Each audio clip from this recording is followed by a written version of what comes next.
Distraction ये शब्द आपने कई बार सुना होगा, कई जगह पर सुना होगा और इससे रिलेटेड आपने कई वीडियोस देखी भी होंगी कि कैसे डिस्ट्रैक्शन को कम करें। पर आज एक अलग पर्सपेक्टिव से, एक अलग नज़रिए से डिस्ट्रैक्शन को देखेंगे और सबसे पहले बात करेंगे कि डिस्ट्रैक्शन होता ही क्यों है। जब हम कोई गेम खेलते हैं, चाहे वो पीसी का गेम है या मोबाइल का गेम है जिसमें आपको इंटरेस्ट है, चाहे वो पबजी हो या कॉल ऑफ ड्यूटी हो या फिर कोई मूवी या वेब सीरीज़ देख रहे हैं, उस टाइम हमें खाना भी याद नहीं रहता और वो खाना भी हमें डिस्ट्रैक्ट नहीं कर पाता।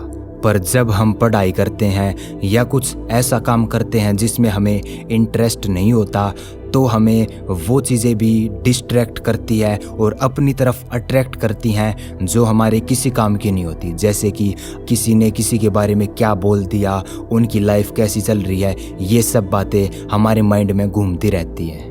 तो इन बातों से आपको कुछ ऐसा लगने लग गया होगा कि इंटरेस्ट और डिस्ट्रैक्शन आपस में रिलेटेबल है। अगर किसी चीज़ में इंटरेस्ट ज़्यादा है तो डिस्ट्रैक्शन एग्जिस्ट नहीं करता, और अगर इंटरेस्ट नहीं है तो सिर्फ डिस्ट्रैक्शन होता है।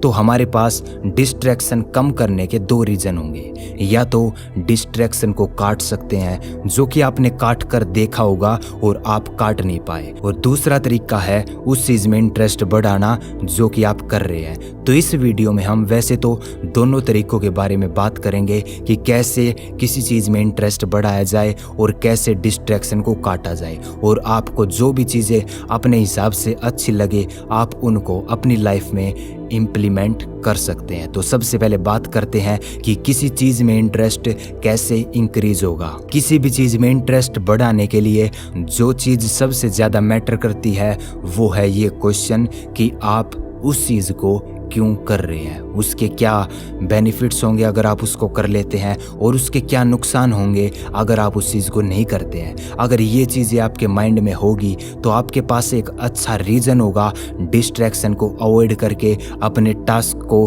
कंप्लीट करने का। और ये सिर्फ सोचना नहीं है कि इसके लिए ये रीज़न है, हाँ ठीक है इसलिए कर रहे हैं, नहीं, उस चीज़ को पेपर पर लिखना है जिससे वो आपके माइंड तक भी पहुँचे, हाँ ये चीज़ें क्यों करनी है। और काफ़ी ज़्यादा लोग इसी चीज़ को नहीं कर पाते। और अगली चीज़ है कि हमें बोर होना बिल्कुल भी पसंद नहीं होता। अगर हम किसी भी चीज़ में बोर हो रहे हैं, और वो यही काम भी हो सकता है जो कि हम कर रहे हैं, और रीज़न लिखने के बाद भी हो सकता है कि उस चीज़ में बोरियत महसूस हो रही हो, तो हमारे माइंड को बोर होने की आदत नहीं होती। इसलिए वो बोर होने से बचने के लिए कुछ ऐसी चीज़ें ढूंढता है जिनसे वो बोर ना होके बड़ी आसानी से रिलैक्स कर सके और कंफर्ट जोन में जा सके। तो हम इसके लिए माइंड को बोर होना भी ट्रेन कर सकते हैं। जैसे कि ज़बरदस्ती 15 से 20 मिनट या 30 मिनट तक एक दिन में कुछ ऐसी चीज़ें करें जिनसे हम बोर होते हों, जैसे कि मेडिटेशन करना, या फिर आँख खोलकर लेटे रहना या बैठे रहना और बिल्कुल कुछ भी नहीं करना, और बस माइंड को ट्रैक करना कि वो कहाँ जा रहा है, और फिर एक्टिवली माइंड को उस चीज़ से वापस लेकर आना है। और अगर लंबे टाइम तक यही चीज़ करते हैं तो माइंड हमारे कंट्रोल में आ सकता है और हम उसे एक्टिवली किसी चीज़ पर फोकस करने के लिए बैठा सकते हैं, या फिर जब फोकस नहीं करना तो उसे इधर उधर घुमा भी सकते हैं। अब इस बारे में बात कर लेते हैं कि डिस्ट्रैक्शंस को कैसे काटना है। तो सबसे पहले ये फाइंड करना है कि आप किस चीज़ से डिस्ट्रैक्ट हो रहे हैं, और ज़्यादातर केसेस में ये mobile phone, social media sites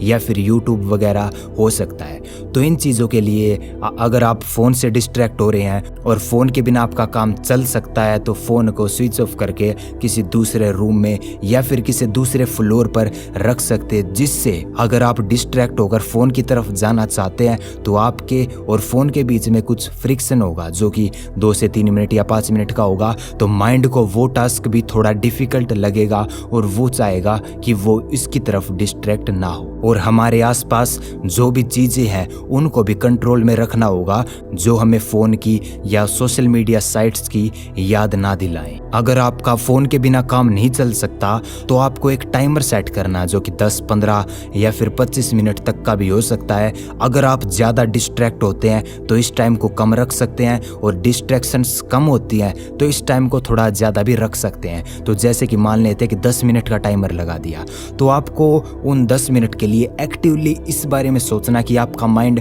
कहाँ कहाँ डिस्ट्रैक्ट हो रहा है और उसको वापस फिर से अपने फोकस पॉइंट पर लेकर आना है। और इसी के बारे में हमने थोड़ी देर पहले बात भी की थी, जो कि बोर होने से रिलेटेड थी। तो इस वीडियो में हमने ये देखा कि डिस्ट्रैक्शन क्या होती हैं और उन्हें कैसे अवॉइड कर सकते हैं। डिस्ट्रैक्शन अवॉइड करने के लिए या तो हम अपने काम में इंटरेस्ट बढ़ा सकते हैं या फिर डिस्ट्रैक्शंस को काट सकते हैं। इंटरेस्ट बढ़ाने के लिए हमें ये पता करना है कि हम वो काम क्यों कर रहे हैं और उसके क्या बेनिफिट्स होंगे, क्या नुकसान होंगे। और उसके बाद अगर डिस्ट्रैक्शंस काटनी है तो उसमें हम बोर होना शामिल कर सकते हैं।